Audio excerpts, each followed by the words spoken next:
أعوذ بالله من الشيطان الرجيم بسم الله الرحمن الرحيم والصلاة والسلام على رسول الله وعلى آله وصحبه أجمعين رب اشرح لي صدري ويسر لي أمري واحلل عقدة من لساني يفقهوا قولي. This is a topic that I personally feel strongly about. I actually learned quite a bit a few years ago about this topic. I mean, I think growing up, we've always sort of felt that there are some people who are different than us. But I think that for me, it became more personal many years ago when I met a friend of mine. At the time, I didn't know her, but she was someone who came up to me in the masjid, and she told me her story. And ever since I learned her story, I've just been friends with her ever since, and it's just been something that's changed the way I've seen a lot of parts of life, really. And usually I like to share her story because her story is very inspirational, but there's something I want to add about her story, and it's something that I hope that it's something that you and I can actually take home and implement. So what she told me that day when she met me was that she, many years ago, had a daughter, and when her daughter was, I think, around 3 or so, she stopped talking. So she was born able to speak and able to do the things that, most children that age are able to do. But then what happened is around the age of 3, she stopped talking, and her teachers didn't know why. They told the parents. She took her to the doctor. And what she found out after some testing is that her daughter had a rare genetic disorder called MPS. And the doctor informed this mother that due to this disorder, her daughter would slowly lose her faculties. So she would lose her ability to do things for herself, her ability to walk, her ability even to sit up, eventually lose the ability to even swallow properly her own saliva. And at this point, when this mother was telling me this, she was telling me that because of the inability to swallow properly, and this is something that just never even crossed my mind as one of the many lists of blessings that we should be grateful for, but our ability to properly swallow our saliva keeps us from choking to death. And we don't always realize this. I mean, how many times a minute do we swallow, but we don't say alhamdulillah, like every time. I never even thought about it. But just this one blessing that Allah has given us actually is keeping us alive, which is amazing. And she said that because of that inability, she has to suction so that they don't choke. But she said that after she had, a little bit later, she had a second daughter, and they started to see some, I think they may have gotten tested when they were babies, and she found out that the second daughter also had the same genetic disorder of MPS. And then she had a third daughter and found out that her third daughter also had MPS.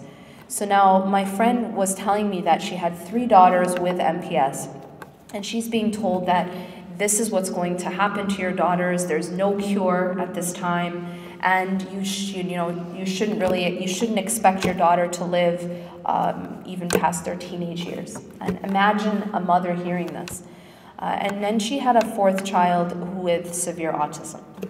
I've never met anyone with that kind of, obviously that kind of strength to be given that kind of challenge and that kind of blessing all in one. And I'll explain how she then dealt with it and what I learned from her. But what really struck me was a few points. And that is, first, she was talking about her life, and in her conversation about her life, she said, quote, "I'm drowning in gratitude." And why that struck me so much is because we can't wrap our minds around something like that, hearing something like that, and yet we, with our lives, have trouble sometimes being thankful. We have sometimes trouble being grateful, although we have, what would be considered complete ease in comparison to what she has.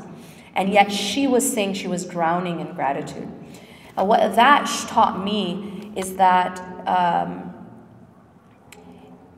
ease and hardship aren't just about what you're given in life, but ease and hardship have to do with the state of your heart and the state and one's relationship with Allah subhanahu wa ta'ala and the help that Allah gives. So the powerful lesson I learned from her life, among many, was that if Allah helps you, then you can handle even the greatest storms. And not only can you handle them, but to be able to be standing in that storm and being grateful, not only that you're surviving, but that you're thriving, that absolutely amazed me. And to me, that was a sign of Allah subhanahu wa ta'ala. That, you know, as there's a hikmah that says that, you know, there is nothing that is difficult if you seek it through Allah, and there's nothing that is easy if you seek it through yourself. That reality was really shown to me by watching her life. But there's something else that I learned from watching her and from throughout the years that I've learned from her. And that is the absolute, the power of the community to either build these families or to completely cut them down. What I was amazed to discover is there was another woman who was her neighbor at the time who had gone through a terrible tragedy in which she lost her son in a very painful way, and he died in a very painful way through an accident when he was very young.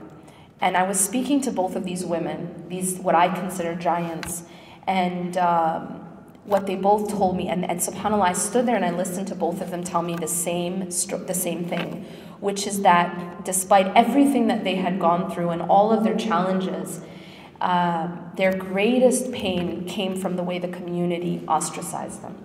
Their greatest pain, and that blew me away, their greatest pain came from the way the community treated them and the way the community sort of alienated and ostracized them. And I was just amazed, because that is something that you and I can do. That's such an easy test to pass. You see, everybody's given tests, right? Everyone agree? Everybody is given tests. Some people have harder tests than others, but everybody is tested. Now imagine that our test, if we ourselves are not tested in that way, but our test is to support those who are tested in that way. That means your test is easy, right? And for us to fail that test is something that I can't find an excuse. For our only test to be to give compassion and support, you know, because this social support, psychologists have found that it is absolutely invaluable. That the social support, that the effect of social support to help families with special needs children, it can't even be measured. And yet the community failed in that test. And they did not only did they not support these families, but they even shunned them. At times did not include them and ostracize them from the community. So the reason why I want to point that out is that's something everyone can do, regardless of your own personal situation, regardless of whether or not you yourself have someone in your family who has special needs. But what you can do is you can support those who do. And then finally, I want to wrap up with this, something also that just shook me. When she found out about her children, she shared this story with me. She said that her husband was heartbroken, and she was obviously also, it was a very difficult news to hear. But what her husband said to her at the time was, you know, in his sadness, he said, "I feel like I'm looking at 3 graves." And what she responded, it was something that I never forget, and something actually her husband would never forget. And even to this day, I went recently to a fundraiser that they had put on for MPS awareness, and he stood up, this was just recently, a few months ago, he stood up and he said, "I learned from my wife." And what he said was that when I said that, she responded and said, "I see 3 doors to Jannah."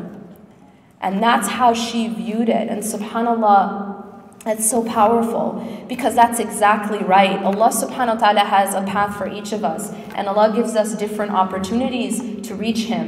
And everyone has a role to play. And I'm saying this because everyone has a role to play. There's a role that she has to play, and there's a role that we as a community have to play for these families. I ask Allah subhanahu wa ta'ala to make it easy for all those who struggle. I ask Allah subhanahu wa ta'ala to make us that one body that she spoke about, where if one side of the body is in pain, the entire body responds. أقول قولي هذا واستغفر الله لي ولكم إنه غفور رحيم سبحانك اللهم وبحمدك أشهد أن لا إله إلا أنت أستغفرك وأتوب إليك.